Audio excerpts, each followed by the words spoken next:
किसी ने बड़े कमाल की बात कही है कि मैंने भगवान से पूछा कैसे होती है आपकी पूजा। उन्होंने कहा तू खुद भी मुस्कुरा, औरों को भी मुस्कुराने दे, बस हो गई मेरी पूजा। नमस्ते दोस्तों, मेरा नाम है आरजे कार्तिक। एक बहुत खूबसूरत कहानी है जिसने लिखी है। वो कहते हैं कि मेरे घर में पुरानी गाड़ी थी, एक बाइक थी। वो हमारे काम नहीं आती थी क्योंकि घर में सबके पास में साधन हो चुके थे। मैंने कार ले ली थी तो बाइक रखी हुई थी। एक दिन मन में ख्याल आया कि इसको बेच देते हैं। ऑनलाइन पोर्टल पर जाकर के उसकी डिटेल्स फिल की, फिर उसकी कीमत क्या रखें सोचा। तो मैंने सोचा कि 30,000 रुपये ठीक रहेगी। 30,000 रुपये मैंने उसकी कीमत लिख दी। उस दिन के बाद में कई कॉल्स मेरे पास में आने लगे। कोई उस गाड़ी की कीमत 15 बताता था, कोई 17 बताता था, कोई कहता था 22 ले लीजिए, कोई कहता था 25 ले लीजिए। 28 तक बात पहुंच चुकी थी, लेकिन वो 30 वाला कॉल आया नहीं था। मुझे लगता था मुझे 28 में शायद बेचनी पड़ेगी। तभी शाम के समय कॉल आया, बुजुर्ग आवाज थी। वो बुजुर्ग व्यक्ति कह रहे थे कि आपकी गाड़ी का विज्ञापन हमने देखा, बेटा बता रहा था इंजीनियरिंग कर रहा है, आखिरी साल है। कभी पैदल गया है कॉलेज में, कभी बस से गया है, कभी धक्के खाते हुए गया है, कभी किसी की बाइक पर बैठ के गया है। लेकिन मेरे दिल में इच्छा है कि आखिरी साल में तो कम से कम अपनी गाड़ी से जाए।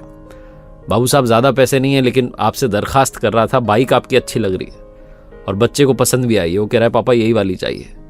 आपसे हाथ जोड़ के निवेदन है, थोड़ा सा समय दे दीजिए, मैं पैसे लेकर के आऊँगा पूरे और गाड़ी लेकर के जाऊँगा, आप किसी को दीजिएगा मत। ऐसा बोल करके उन्होंने फ़ोन काट दिया।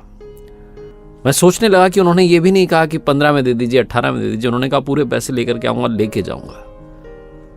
और उनकी आवाज़ से लग रहा था कि वो बहुत ज़्यादा परेशानी में है, उनके पास में ज़्यादा पैसे हैं नहीं। शाम का समय था, घर में संध्या आरती होने वाली थी। पता नहीं मुझे भगवान ने क्या बुद्धि दी। मैंने कॉल किया उन्हें और कहा कि सर आप जहाँ कहीं से भी बोल रहे हैं, आप मेरा पता लिखिए और कल आ जाइए। कितने पैसे हैं आपके पास? तो उन्होंने कहा कि बाबू साहब 20,000 रुपये जोड़ पाया हूँ, थोड़ा सा और समय दीजिए, मोबाइल बेच दूंगा, कुछ सामान बेच दूंगा, 10,000 इकट्ठे करके 30 लेके आऊँगा। मैंने कहा नहीं, बस 20,000 रुपये लेके आ जाइएगा कल और गाड़ी लेके जाइएगा। उनके चेहरे पर जो खुशी थी, उनकी आवाज़ में जो खुशी थी, वो बयां नहीं की जा सकती। उसके बाद रात में 1-2 बार और उनका कॉल आया कि पक्का आ जाऊँ ना। सुबह सुबह कॉल आ गया कि बेटा तैयार हो गया, हम आ रहे हैं आपके लिए, निकल चुके हैं आपके पास आने के लिए। मैंने कहा हाँ जी आइए।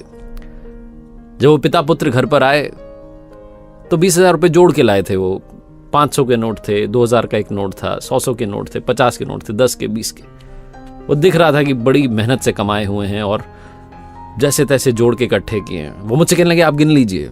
मैंने कहा नहीं, आपने दे दिए, ठीक है। वो बाइक की दोनों चाबियां जब उस लड़के के हाथ में आईं और पिता के चेहरे पर जो मुस्कान थी, मुझे लगा जैसे मैंने जीवन में सबसे बड़ी कमाई कर ली है। मैं अपनी गाड़ी को सस्ते में बेच रहा था, 10,000 रुपये कम में बेच रहा था, 28 का ऑफर होने के बाद भी 20 में दे रहा था, लेकिन मेरे चेहरे पर खुशी थी। वो जो रुपये लेकर के आए थे उसमें से मैंने 500 रुपये के नोट उन्हें वापस दिए और कहा जाते जाते मिठाई खरीद लीजिएगा। क्योंकि मन में एक बात थी कि क्या पता इनके पास में पेट्रोल डलाने के पैसे होंगे, नहीं होंगे। अगर होंगे भी तो मिठाई खरीद लेंगे, थोड़ा पेट्रोल डला लेंगे। वो पिता पुत्र मुझे बहुत सारे दुआएं दे करके, वो जो बुजुर्ग थे वो मुझे बहुत सारा आशीर्वाद दे करके वहां से गए। उस दिन ऐसा लगा जैसे जीवन की कमाई कर ली। छोटी सी कहानी ये सिखाती है कि अगर आप दूसरे के चेहरे पर अपनी तरफ से थोड़ी भी कोशिश करें और मुस्कान लाएं तो बात बन जाती है। एक बार फिर से वही बात जो अक्सर आपसे कहता हूं, ऊपर वाले के आशीर्वाद, अपनी मेहनत और अपनों के प्यार के साथ कर दिखाओ को जैसा कि दुनिया करना चाहे आपके जैसा। याद रखिए, हर सोमवार सुबह 9:30 बजे मेरे साथ देखिए एक नई कहानी, और हर शुक्रवार सुबह 9:30 बजे मेरे साथ देखिए लर्निंग सीरीज का एक नया वीडियो। और एक और कमाल की बात, मोटिवेशनल कंटेंट के अलावा भी कुछ नया कंटेंट मैंने अपलोड करना शुरू किया है। आप मेरे नए चैनल आरजे कार्तिक एक्स्ट्रास पर जाकर के देख सकते हैं।